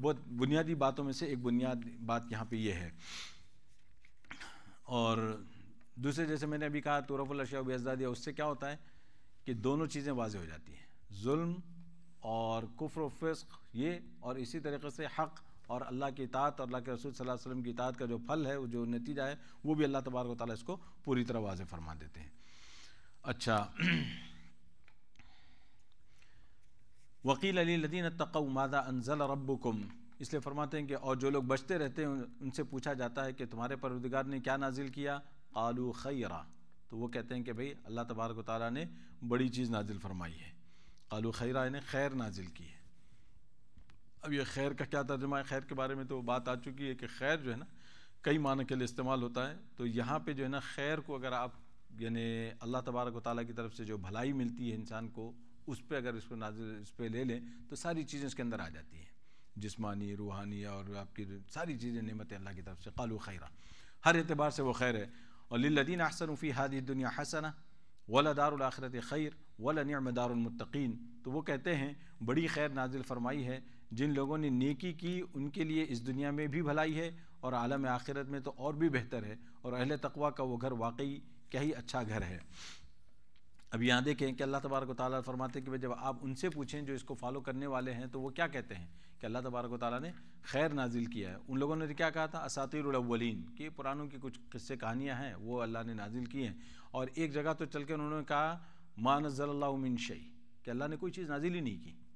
اللہ نے کوئی چیز نازل ہی نہیں کی، سب ایسے ہی ہے. تو یہاں اللہ تعالیٰ فرماتے ہیں کہ جب آپ کسی فالو کرنے والے سے پوچھیں تو وہ کیا کہتا ہے، وہ کہتا ہے کہ اللہ نے بھلائی کی چیز نازل کی. اب اس کے بعد جو ہے نا للذین احسنوا فی هذه الدنیا حسنہ، اب یہ سارا جو ہے نا یہاں سے جو ہے للذین احسنوا، وہاں سے مفسرین فرماتے ہیں کہ دو چیزیں ہیں اس میں. ایک تو یہ ہے کہ یہ انہی کا مقولہ ہے جو یہ کہتے ہیں کنٹینیویشن میں، قالوا خیرا للذین احسنوا فی هذه الدنیا حسنہ، پوری بات، یا یہ کہ ان کا یہ کہنا کہ اللہ نے بہت اچھی چیز نازل کی ہے، قالوا خیرا، بس وہاں پہ وہ رک گئے. اس کے بعد آگے اللہ کا کلام شروع ہے، للذین احسنوا فی هذه الدنیا حسنہ، کہ جو دنیا کے اندر اچھے کام کرتے ہیں اور عاقبت کی فکر رکھتے ہیں، اللہ تبارک و تعالیٰ فرماتے ہیں کہ ان کو ہم کیا کریں گے، اہل ایمان کو ساری نعمتیں عطا کریں گے. للذین احسنوا فی هذه الدنیا حسنہ، کہ دنیا کے اندر تو بھلائی دیں گے ہی دیں گے، اور ولدار الآخرۃ خیر، اور آخرت کی جگہ تو ان کے لیے اور بھی زیادہ بہتر ہے. اب یہ دنیا کے اندر یہ ساری نعمتیں، جتنی بھی نعمتیں ہیں وہ سب کی سب اسی کے اندر آ جاتی ہیں. اب یہ اللہ تبارک و تعالیٰ کی طرف سے انسان کو مالی نعمتیں ملتی ہیں، صحت کی جسمانی نعمتیں ملتی ہیں، اور کئی قسم کی نعمتوں کا ہم اس کا شمار بھی نہیں کر سکتے. اس وجہ سے اللہ تبارک و تعالیٰ نے بار بار اس کا ذکر کیا ہے. اور بعض مرتبہ جو ہے نا نعمت کو آدمی جو ہے نا دوسرے کی طرف دیکھتے ہوئے اس کو نعمت نہیں شمار کرتا ہے، بھئی ان کو تو اتنا مال ملا ہوا ہے، مجھے اتنا ہی ملا ہے. نعمت مال ہونا ہے انسان کے پاس، وہ نہیں دیکھ رہا ہے کہ بھائی کم از کم انسان کو یہ نہیں دیکھتا ہے کہ بھائی تجھے کسی کے سامنے ہاتھ نہیں پھیلانا پڑ رہا، کسی سے مانگنے کی نوبت نہیں آ رہی. لیکن چونکہ وہ ہوتا یہ ہے نا کہ اس سے اپنے بڑے کو، اوپر والے کو دیکھتا ہے تو پھر وہ ناشکری شروع ہو جاتی ہے. تو اس لیے جو ہے نا ہمیشہ اللہ تبارک و تعالیٰ نے یہ جو بات بیان فرمائی ہے کہ اس کی کمیت اور کیفیت والی دو چیزیں ہوتی ہیں نعمت کے اندر. کمیت اور کیفیت معنی کتنا، کوانٹٹی اور کوالٹی جس کو آپ کہہ لیں، تو یہ دونوں جو ہے نا وہی ہے کہ بہت سی مرتبہ ہم کوالٹی کا لحاظ ہی نہیں کرتے ہیں کہ ہم صرف کوانٹٹی پہ جاتے ہیں. جب مال وغیرہ کی بات آتی ہے تو بھائی اللہ نے آپ کے مال میں اتنی برکت دی ہے کہ آپ کو کسی کا محتاج نہیں بنایا. یہ مال میں برکت کی بات ہے. ہم یہ سمجھتے ہیں کہ بھائی اتنا ہوگا، وہ نمبر ہوگا تو ہی جو ہے نا کام بنے گا. بہت سی مرتبہ نمبر رکھ کے آدمی پریشان رہتا ہے، بہت سی مرتبہ نمبر رکھ کے پریشان ہوتا ہے، کسی کے بعد نمبر نہیں ہوتے لیکن وہ اطمینان میں ہوتا ہے. یہ اللہ کی طرف سے جو ہے نا اس کی شکلیں ہیں سب. اچھا، فی هذه الدنیا حسنہ، اور آگے اللہ تبارک و تعالیٰ فرماتے ہیں کہ ولدار الآخرۃ خیر ولنعم دار المتقین. آگے اللہ نے یہ بھی بیان فرما دیا کہ کتنا ہی اچھا گھر ہے وہ جن کا واقعی ان کے لیے جو گھر ہے. اس میں فرمایا کہ جنات عدن یدخلونها تجری من تحت الانہار لهم فیہا ما یشاؤون، ہمیشہ رہنے کے باغ ہیں جن میں یہ داخل ہوں گے، ان باغوں کے نیچے ندیاں بہہ رہی ہوں گی اور انہیں ہر چیز مل جائے گی، ما یشاؤون، جو کچھ وہ چاہیں گے. کذالک یجزی اللہ المتقین، اللہ تبارک و تعالیٰ اسی طرح کا عوض اہل تقویٰ کو دیتے ہیں. یعنی اب یہاں پہ جو ہے نا اللہ تبارک و تعالیٰ نے جو ہے نا بتایا کہ بھئی دیکھیے کہ بھئی کیسے لہم فیہا ما یشاؤون. اللہ اکبر. یہ لہم فیہا ما یشاؤون میں جو ہے نا ایک حقیقت کو اللہ تبارک و تعالیٰ بیان فرمانا چاہتے ہیں کہ بعض مرتبہ ایسا ہوتا ہے کہ بھئی آپ کو اچھی جگہ میں رکھا گیا، مثال کے طور پر کوئی اچھی جگہ میں آپ کو پسندیدہ جگہ میں بھیج دیا گیا، تو پسندیدہ جگہ، فیوریٹ جگہ پہ آپ جاتے ہیں، جیسے مثال کے طور پر یہاں پہ بھی ہم کبھی اگر آپ جائیں بہت اچھی جگہ ویکیشن لے کے آپ چلے گئے، آپ نے کہا کہ بھائی پورا ایک ہفتہ مجھے یہاں گزارنا ہے، یہاں پہ مجھے کوئی پریشانی نہیں، کوئی سیل فون نہیں، کچھ نہیں، مطلب پھر آپ نے کہا کہ بھائی آپ اپنی مرضی سے گزاریں گے، وہاں بھی آپ نے دیکھا ہوگا کہ وہاں ان کے قواعد ہوتے ہیں، یہ کر سکتے ہیں، یہ نہیں کر سکتے، وہ کر سکتے ہیں، یہ نہیں کر سکتے، مطلب یہ کہ ظاہر ہے آپ کی سیفٹی کے لیے ہوں گے، بہت سے جو ہے نا دوسروں کی سیفٹی کے لیے ہوں گے، آپ کو تکلیف نہ پہنچے، یہ نہ ہو۔ اللہ فرماتے ہیں کہ جنت کا معاملہ ایسا نہیں ہے، جنت کا معاملہ جو ہے نا فری فار آل والی بات ہے۔ اللہ تبارک و تعالیٰ نے ساری باؤنڈریز وہاں پہ اٹھا دی ہوں گی آپ کے لیے، لہم ما یشاؤون، جو کچھ آپ چاہیں گے۔ اسی لیے جو ہے نا اللہ کے رسول صلی اللہ علیہ وسلم نے حدیث میں اس کی وضاحت فرمائی کہ بھائی جو کچھ چاہیں گے کا کیا مطلب ہے، کہ کبھی آدمی بیٹھے بیٹھے اس کو کوئی خواہش ہوگی تو اللہ وہ خواہش بھی اس کی پوری کر دیں گے، کوئی خواہش ہوگی اس کو حالانکہ ضرورت نہیں ہے، لیکن وہاں پہ جو ہے نا گھوڑ سواری کی خواہش پیدا ہوگی کسی کو، تو اللہ تبارک و تعالیٰ اس کو گھوڑا عطا کریں گے، جا بھائی گھوڑے پہ جا۔ اب بیٹھے بیٹھے اس کو دماغ میں آ گیا کہ بھائی سب کچھ ٹھیک ہے، سب مل رہا ہے، لیکن کھیتی کرنے کا دل کر رہا ہے، ہو سکتا ہے بیچارہ کسان رہا ہو دنیا میں تو اس کو اپنی کھیتی یاد آ جائے، وہاں پہ کھیتی باڑی وہاں یاد آ جائے تو اللہ کے اس کو خواہش ہوگی کھیتی باڑی کی، تو اللہ تعالیٰ اس کے لیے فوراً زمین مہیا کرنے جاؤ کھیتی باڑی کرو۔ یعنی مطلب یہ کہ اللہ کے رسول صلی اللہ علیہ وسلم نے مثالیں دی ہیں، وہ اسی سے کسی نے پوچھا بھی تھا نا کہ یہ سوال عام طور پہ کرتے ہیں لوگ کہ بس سگریٹ پی سکتے ہیں کہ نہیں وہاں پہ، معذرت کے ساتھ ان لوگوں کی جو تو اچھا جواب دینے والوں نے ان لوگوں نے کہا کہ بھائی سگریٹ تو بالکل پی سکتے ہیں، سگریٹ پینے کی اجازت ہے، لیکن سلگانے کے لیے بازو جانا پڑے گا وہاں پہ آگ واگ کا کام وہاں نہیں ہے، تو وہی بات ہے کہ اس کے لیے تیار ہو تو پیو۔ حالانکہ بات ایسی ہے کہ آپ کی جو بھی خواہش ہوگی، بڑی بات یہ ہے کہ اللہ تبارک تعالیٰ کا ایسا پاکیزہ ماحول وہاں پر ہوگا کہ آپ کی خواہشات بھی ایسی نہیں ہوں گی کہ جو ہے نا وہ یہ ہو، خواہشات بھی اسی لائن میں ہوگی، کیونکہ بہت سی مرتبہ تو وہاں جو ہے نا جو اللہ تبارک تعالیٰ آپ کو جو چیزیں مہیا کریں گے اور وہاں پہ جو غذا دی جائے گی، وہ غذا کس لیے کہ آپ کے نیوٹریشنز کے لیے نہیں، وہاں پہ آپ کا نیوٹریشن کیا ہوگا، اللہ کی تسبیح، اللہ کا ذکر، یہ آپ کا نیوٹریشن ہوگا۔ اور وہاں پہ جو غذا دی جائے گی وہ صرف فواکہ کہا گیا اس کو، تفریح کے لیے، مزے لینے کے لیے، اس کے لیے فواکہ میوے جو اس طرح اللہ نے جو ہے نا اس کا جو لفظ ہے نا اس کا مطلب ہی ہے شغل کے لیے جو کھایا جاتا ہے۔ بھئی کھانا کھائیں گے کھاتے وقت، لیکن ابھی ذرا شغل کے طور پر چائے بسکٹ ہو گئی، ذرا تھا وہ پکوڑے ہو گئے، ذرا سا یہ کچھ چھولے ہولے ہو گئے آپ کے بیٹھے جو انسان جو تھوڑا گپ شپ کے لیے کھاتا ہے، تو وہ مراد ہے وہاں پہ۔ اللہ تو جنت میں جو کھانے ہوں گے وہ اس طریقے کے ہیں، آپ کو اس کی ضرورت ہی نہیں ہوگی وہاں، لیکن خالی ہے تو کچھ کر لیں وہی جیسے یہاں پہ ہوتا ہے نا فارغ ہیں تو کچھ دعوت ہو جائے تو یہ اللہ تبارک و تعالیٰ کے وہاں یہ نظم ہے۔ تو لہم فیہا ما یشاؤون کہ اللہ تبارک و تعالیٰ نے وہاں پہ کوئی باؤنڈریز نہیں لگائی، جو چاہے آپ کو ملے گا، تو اسی لیے یہ لہم فیہا ما یشاؤون۔ اب اس لیے اب آپ چاہے جتنے بھی سوال کر لیں کہ یہ ملے گا کہ یہ ملے گا، سب کا جواب اسی میں ہے،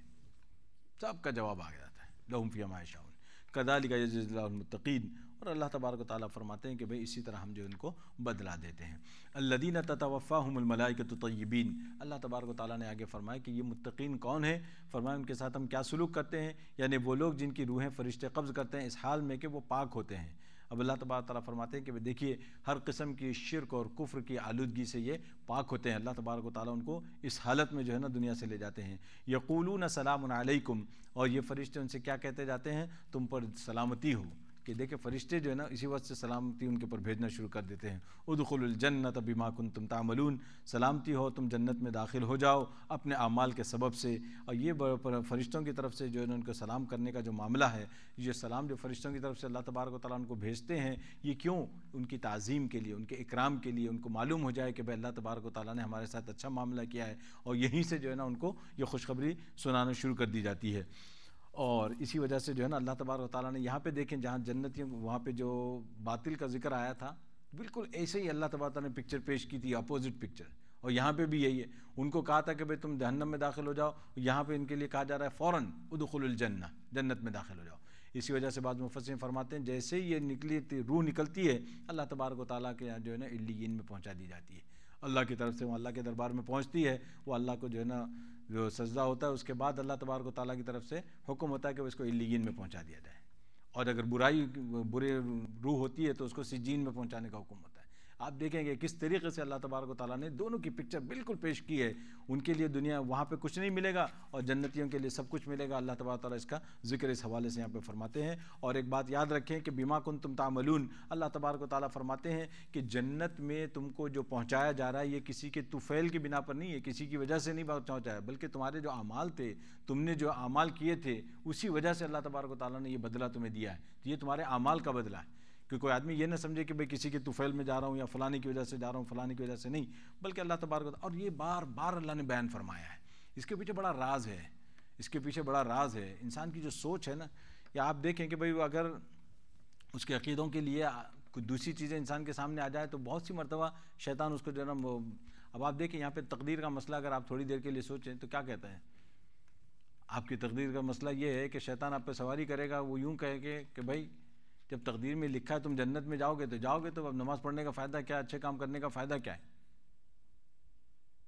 تقدیر میں ہے تو کسی بھی طرح جانا ہے۔ اب اللہ یہاں فرماتے ہیں کہ بما کنتم تعملون، جو تم کر رہے ہو اسی وجہ سے ہم تمہیں جنت میں بھیج رہے ہیں۔ اس کا جو ہے اللہ نے یہاں جواب دیا ہے، اس کا رد کیا ہے۔ وہ تقدیر کا فیصلہ تو ہے، وہ تقدیر کا فیصلہ تمہیں نہیں بتایا گیا کہ تمہارے ساتھ کیا فیصلہ کیا گیا ہے۔ تمہارا فیصلہ اللہ کے یہاں محفوظ ہے کہ تم کس کیٹیگری میں ہوگا وہی ہوگا۔ لیکن اللہ تبارک تعالیٰ فرماتے ہیں اگر جنت میں جانا ہو تو یہ کام کرو، ٹھیک ہے؟ فیصلے اس لیے کے چکر میں مت پڑو، تقدیر کے پیچھے مت پڑو، اور تقدیر کے پیچھے تم پڑو گے تو حاصل کچھ نہیں ہوگا۔ کیوں کہ تقدیر تو تمہیں کبھی پتہ نہیں چلنے کی، زندگی بھر تم لٹک جاؤ تو تمہیں نہیں پتہ چلے گا تمہاری تقدیر میں کیا لکھا ہوا ہے۔ اسی لیے صرف وہ کیے جاؤ جس کا تمہیں حکم دیا گیا ہے، بما کنتم تعملون۔ یہ ایسے نہیں اللہ تبارک تعالیٰ دہراتے ہیں، بار بار دہرایا اس کو، خوب دہرایا اللہ نے، تاکہ انسان کو ذہن میں بیٹھ جائے بات اچھی طرح سے کہ جو کر رہے ہو تم اسی کا نتیجہ ہے۔ تم کو اگر جنت میں بھیجا جا رہا ہے تو یہ تمہارے اعمال کی وجہ سے بھیجا جا رہا ہے، تمہارے اعمال کی وجہ سے بھیجا جا رہا ہے۔ اور جو ہے نا بعض، خیر چھوڑ دیں، بات لمبی ہو جائے گی۔ اللہ اکبر، کیونکہ اس میں جو آتا ہے نا بار بار کہ بھائی جنت میں جو جائے گا تو وہ اللہ کے رحمت کی وجہ سے جائے گا، بالکل اللہ کے رحمت کی وجہ سے جائے گا، لیکن اللہ تبارک، حتیٰ کہ اللہ کے رسول صلی اللہ علیہ وسلم کے بارے میں بھی اللہ کے رسول صلی اللہ علیہ وسلم نے فرمایا کہ بھائی الا ان یتغمدنی اللہ برحمتی، کہ اللہ تبارک و تعالیٰ مجھے بھی جو ہے اپنی رحمت سے ڈھانپ لیں گے، اس کے بعد ہی میں جنت میں جاؤں گا۔ یعنی یہ ہمارے اعمال جو ہے اس کا یہ وہ نہیں ہے، لیکن اللہ فرماتے ہیں کہ یہ سبب بنیں گے۔ اللہ کی رحمت کو کیسے اٹریکٹ کریں گے آپ؟ کہ اللہ کی نافرمانی کر کے اللہ کی رحمت کو ہم اٹریکٹ کر سکتے ہیں؟ فرمایا کہ جب اللہ کی رحمت سے جنت میں جائے گا آدمی تو اللہ کی رحمت والے کام بھی تو کرے، اللہ کی رحمت کو اپنی طرف متوجہ کرنے والے کام بھی تو ہوں۔ فرمایا کہ تبھی تو اللہ کی رحمت آپ کی طرف متوجہ ہوگی، آپ جنت میں چلے جائیں گے۔ آپ دیکھیں کیسے ایک دوسرے سے سلسلہ قائم ہو رہا ہے،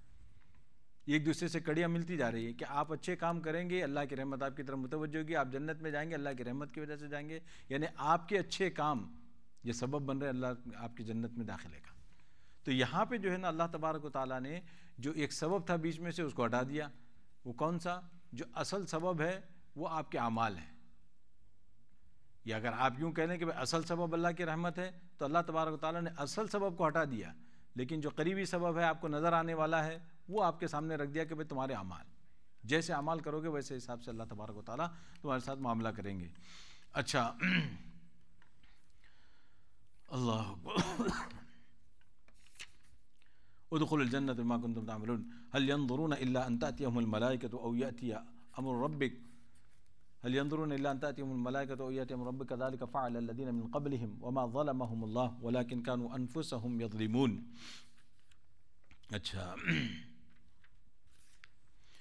اللہ تبارک و تعالیٰ فرماتے ہیں کہ دیکھیے اب یہاں پہ متقین کی بات چلی اور متقین کے احوال سامنے آئے، اس کے بعد جو ہے نا ان کا ذکر کیا جا رہا ہے۔ اللہ تعالیٰ فرماتے ہیں کہ جو لوگ اتنی باتوں کو سننے کے باوجود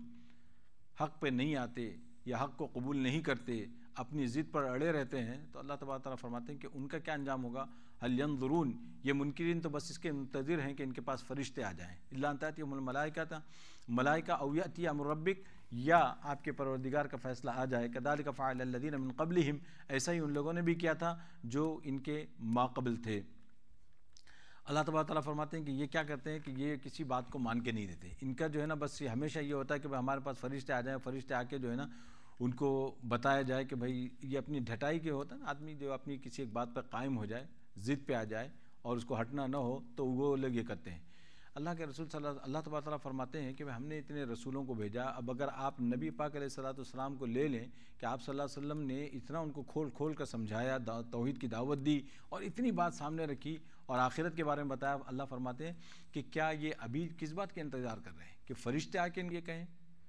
اور اس سے پہلے یہ بات ہمارے سامنے بارہا آ چکی ہے کہ فرشتوں کا آنا جو ہے نا دو حال سے خالی نہیں ہوگا۔ اگر فرشتہ آئے گا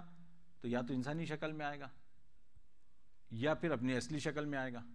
اگر فرشتہ انسانی شکل میں آئے گا تو آپ کا وہی اعتراض ہوگا پھر کہ ہمیں کیسے پتا کہ یہ فرشتہ ہے، آپ تو اس کو انسان کی شکل میں دیکھ رہے ہیں، اور اگر فرشتہ اپنی اصلی شکل میں آئے تو آپ دیکھ نہیں سکتے اس کو۔ یعنی عجیب معاملہ ہے۔ تو اللہ تبارک تعالیٰ فرماتے ہیں کہ کیا یہ فرشتوں کا انتظار کریں کہ فرشتے آ کے ان کو کہیں کہ بھئی یہ فرشتے اگر، اور دوسری بات یہ ہے کہ اللہ کا نظام یہ ہے کہ اللہ تبارک و تعالیٰ جب فرشتوں کو نازل فرماتے ہیں تو فرشتوں کو نازل فرماتے ہیں تو کسی حکم کے ساتھ نازل فرماتے ہیں، اور آپ کے لیے جو حکم لے کر وہ آئیں گے، کس بات کا حکم لے کر آئیں گے؟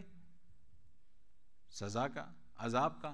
کیوں؟ کہ تم نے حق کا انکار کیا۔ تو اس لیے اللہ فرماتے ہیں کہ کیا هل ينظرون الا ان تأتيهم الملائکہ، کہ یہ انتظار میں ہے کہ فرشتے ان کے پاس آئیں، او یأتی امر ربک، یا اللہ تبارک و تعالیٰ کا فیصلہ آ جائے، اور یہ اللہ تبارک و تعالیٰ کا فیصلے سے مراد اللہ کا عذاب نازل ہو جائے۔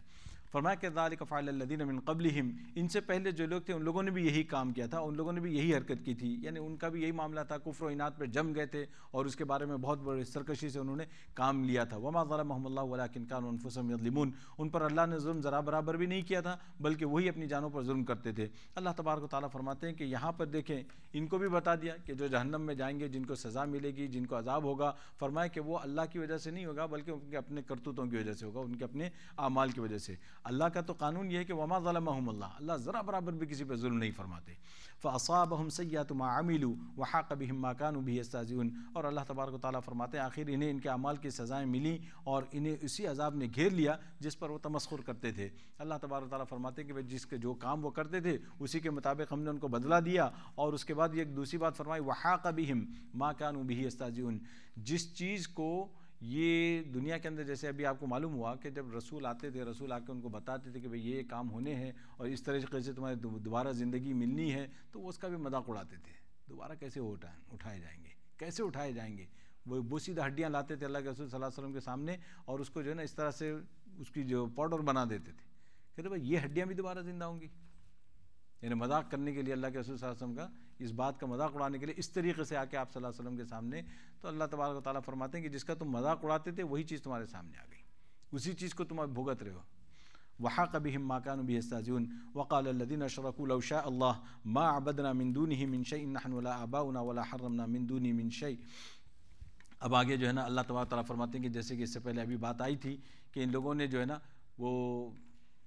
جو انکار والے جو شکل تھی نا وہ یہاں پہ اللہ نے فرمایا۔ سب سے پہلے کیا؟ اور شرک کرنے والے کہتے ہیں کہ اگر اللہ چاہتا تو ہم اس کے سوا کسی کی بھی پرستش نہ کرتے، نحن ولا آباؤنا، نہ ہم اور نہ ہمارے باپ دادا، ولا حرمنا من دونی من شیء، اور ہم اس کے بدون حکم کسی چیز کو حرام کر سکتے۔ یعنی اللہ تبارک تعالیٰ فرماتے ہیں کہ بھئی یہ کیا کہیں گے وہاں پہ، اللہ کے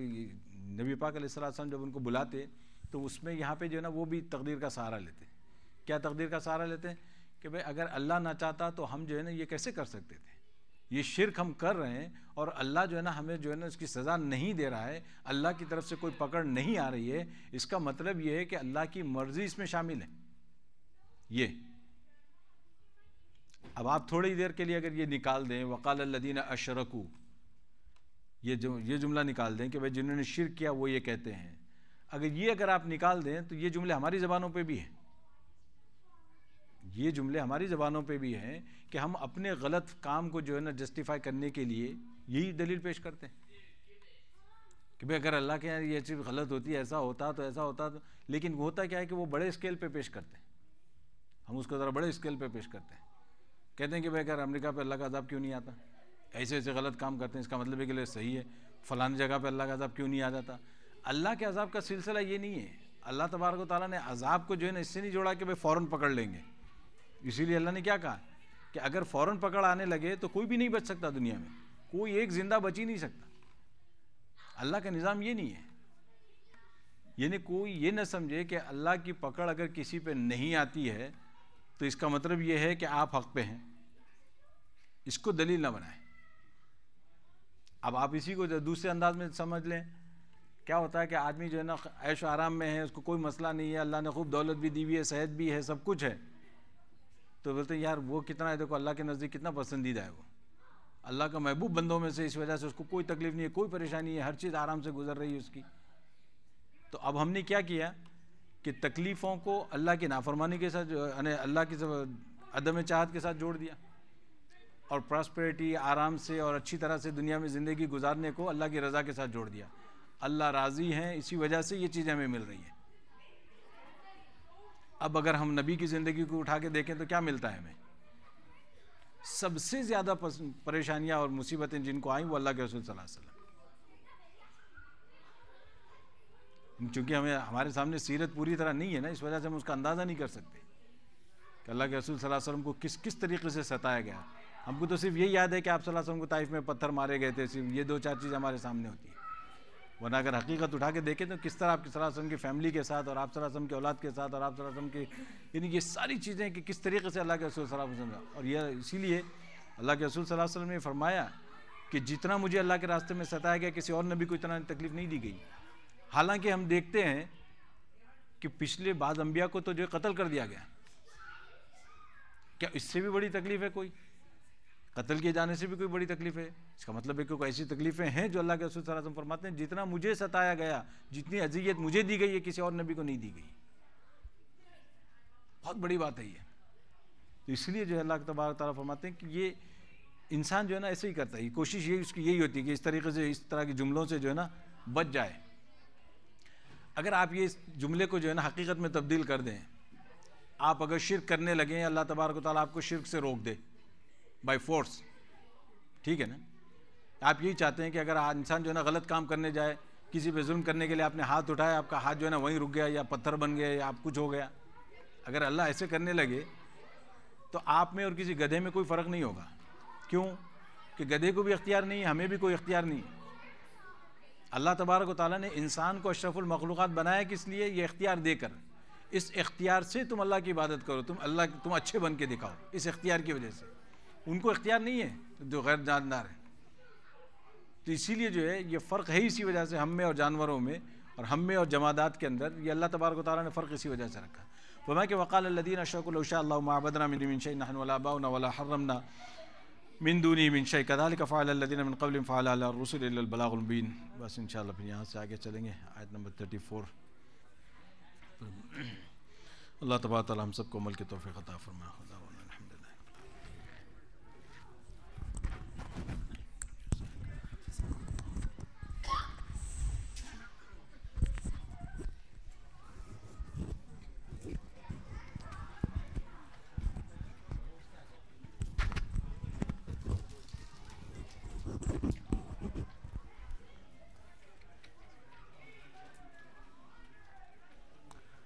اللہ اکبر اللہ اکبر اللہ اکبر اللہ اکبر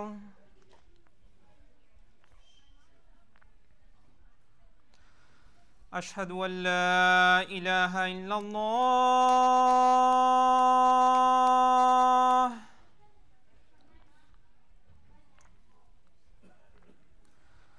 اشہد ان لا الہ الا اللہ